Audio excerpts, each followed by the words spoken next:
Ya tenemos el mapa del delito de Mendoza. 2 años nos llevó. Es muy útil. Nos demostró, por ejemplo, que tenemos que quintuplicar los patrullajes preventivos. En otras palabras, se terminaron los policías sentados en un escritorio. Trabajé con expertos del País Vasco, Inglaterra y Estados Unidos en este tema. Vamos a hacer inteligencia, esto es, brigadas especiales para combatir el crimen organizado y el narcotráfico.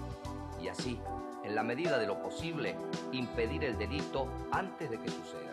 Para implementar este plan, hemos acordado con Cristina un presupuesto especial para Mendoza. Así, en 6 meses, anunciaré la disminución del delito en un 30%. Esto para empezar. Con Jaque Gobernador, gana Mendoza. Con Néstor, Cristina y Jaque, ganamos todos. Vote lista 2.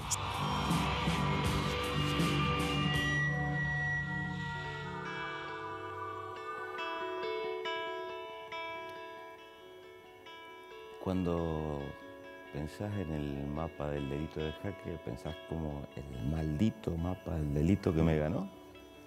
No lo pienso en esos términos. Yo siempre cuento que a los pocos días de perder la elección, algunos periodistas vinieron a decirme que pensaba que cómo nos iba a ir, que había ganado otro partido, otro candidato. Y yo dije lo que sentía. Dije, me parece que a Mendoza le va a ir muy bien. Estamos en la mejor situación, una situación económica, financiera, fiscal holgada, una provincia que crecía por sobre la media nacional, obras públicas en marcha que me parecían muy interesantes. El Celso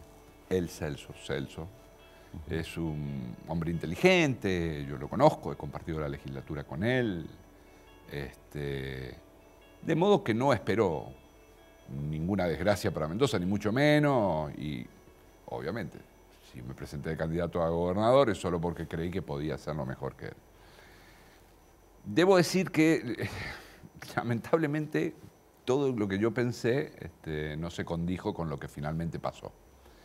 Y en todo caso el mapa del delito es parte de ese entramado de alguien que, se me ocurre, no estaba preparado para gobernar la provincia de Mendoza y además no tenía ni los equipos ni las ideas para hacerlo. Los mendocinos lo votaron y en todo caso el voto popular es inapelable. Uno puede compartir o no la decisión, pero digamos, es el poder del voto ciudadano lo que efectivamente determina la vigencia de un sistema democrático, de modo que allí no había nada que decir. Yo francamente lo lamento por lo que vino después. Creo que Celso equivocó definitivamente los caminos y me parece que lo que para mí era en algunos puntos una continuidad de lo que se había hecho hasta ese momento, con muchas cosas nuevas que había que hacer y mejorar, me parece que se perdió. Y me parece que perdimos una buena oportunidad para seguir creciendo, simplemente eso. En una época esa elección se desarrolló en un ambiente bastante complejo porque habían paradójicamente apoyos cruzados desde el mismo Néstor Kirchner. Sí. ¿Qué relación tuviste con Néstor Kirchner por aquella época? Bueno, en realidad poca, porque el acuerdo de buena parte del radicalismo con el kirchnerismo, en este caso con Néstor, en esa relación el interlocutor era el gobernador de la provincia, en aquel tiempo Julio Cobos, obviamente. Aún así yo estuve 2 veces con Néstor, en la Casa Rosada, en su despacho, en una oportunidad de un acto que tenía que ver con todos los intendentes, en aquel entonces yo era intendente, pero después un rato en su despacho a solas con él y con Julio Cobos, y otra en una reunión con Alberto Fernández, él y yo, que me presentaba como candidato apoyando la concertación. Sí. Siempre digo lo mismo, siempre me preguntan por esa experiencia. Yo digo, bueno, no me arrepiento de lo que hicimos en su oportunidad, no me gusta arrepentirme demasiado de las cosas que uno hace, salvo que sean perjudiciales para la sociedad o para la gente. Sí es cierto que fracasó como experiencia política. En términos electorales en la provincia de Mendoza, evidente, no funcionó y además dividió de algún modo al radicalismo local, aunque la mayor parte nos acompañó y el radicalismo orgánico, digamos, obtuvo bajo porcentaje de votos, eso nos impidió ganar.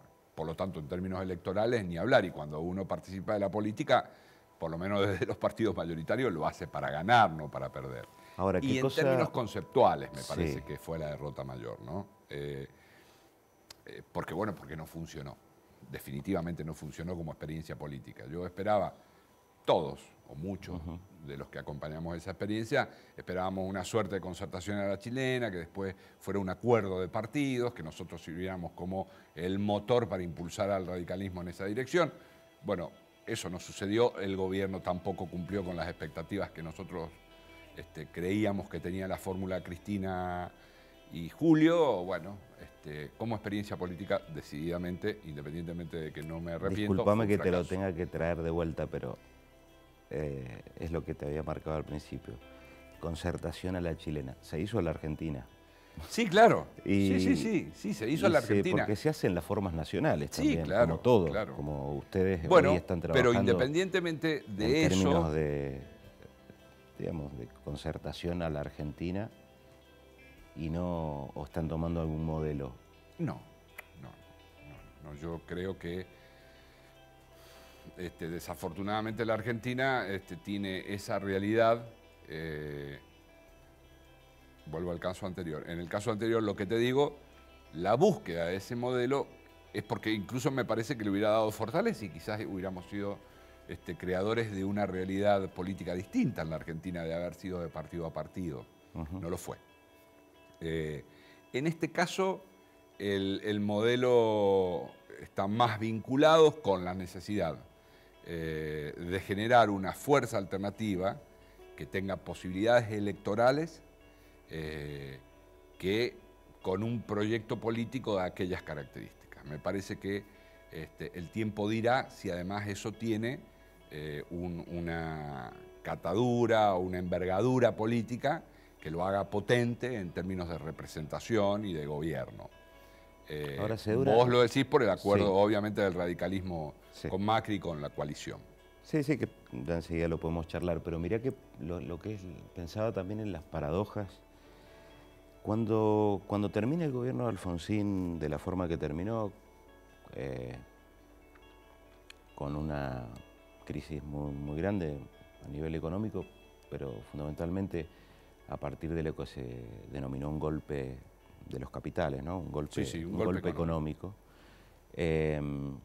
Digamos, en el ambiente, en la sociedad, que quedó Alfonsín desprestigiado, como que todo lo que había significado ese impulso del que hablábamos al principio que arrancamos el programa, había quedado en la nada, ¿no? Y creo que se sembró y quedó en el ambiente un manto de mucha decepción. Sí.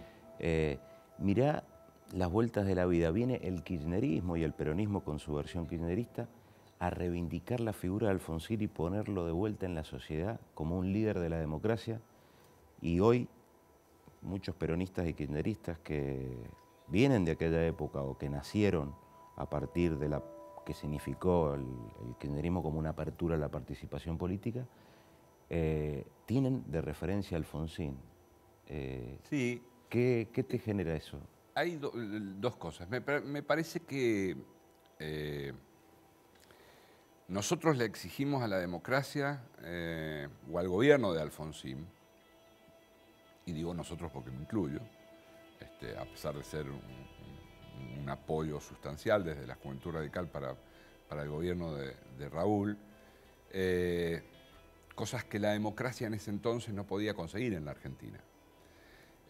Alfonsín asume en un contexto de países latinoamericanos donde los regímenes eran dictaduras militares.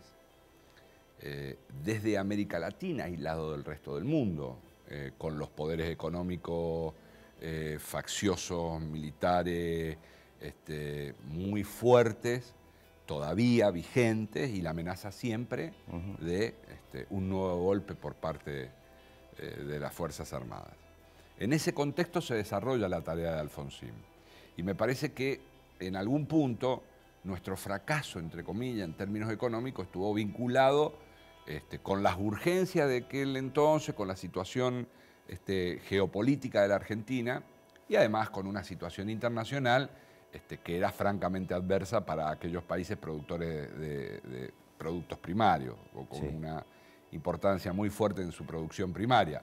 Siempre Alfonsín hablaba de el deterioro de los términos del intercambio, es decir, lo que nosotros producíamos valía cada vez menos y lo que necesitábamos valía cada vez más. Seguramente en un contexto como el que nos tocó vivir en la primera década de este siglo, con los precios de los productos, de nuestros productos volando, seguramente podría haber sido distinto. Y ese enfrentamiento en la rural... Ese enfrentamiento en la rural tenía que ver con esta comprensión global de la realidad económica y social que tenía Raúl Alfonsín como verdadero estadista que fue. Bueno, vos me hablás del reconocimiento a Raúl de estos últimos tiempos. Pero déjame decirte, Marcelo, que yo entiendo que muchas veces hay de eso más que una verdadera y real voluntad de reconocer ese esfuerzo del radicalismo con Alfonsín, algún aprovechamiento político. Y es lo que a mí me enoja del gobierno, porque yo incluso...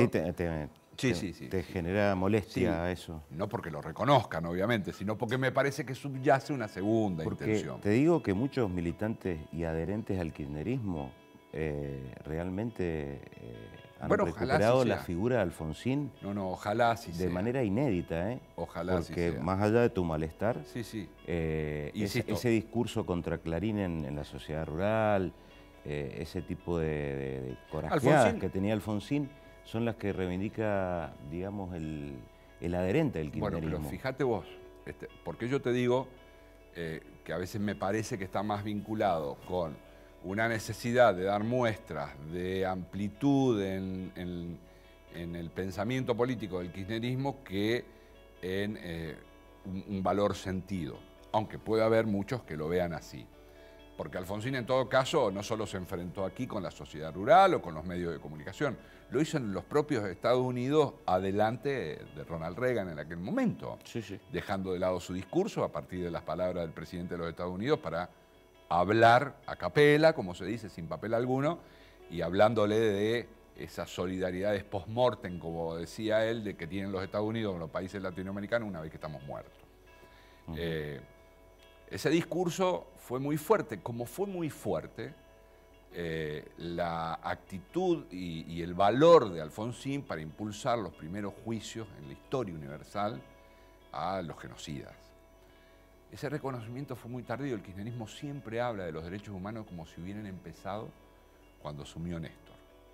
Y es, sin duda, falso. Lo que pasa es que después vinieron la ley de audiencia de vida y viene el punto contexto, final con el menemismo. En un contexto, y ahí es como que la decepción es grande. En un contexto de presión muy fuerte, yo fui, no te diría protagonista de esos hechos, pero los viví muy de cerca. Pero sí, muy de cerca. Y además, yo como presidente de la Juventud Radical, me paré en un acto de lanzamiento de la fórmula Baglini-Lanzi a criticar la ley de obediencia de vida y el punto final. Por eso te digo que la coordinadora era tan diferente. Yo no me imagino a un militante de la Cámpora parándose adelante de la presidenta y criticando alguna medida de la presidenta. No me lo imagino. Nosotros lo hacíamos. En el lanzamiento de un acto electoral de la campaña del 87. Después del discurso de Parque Norte. Por supuesto. Y además, ahora hacemos un... Sí, cómo no. Mantenemos la casa en orden. Sí, claro. Pero en orden en serio en este caso.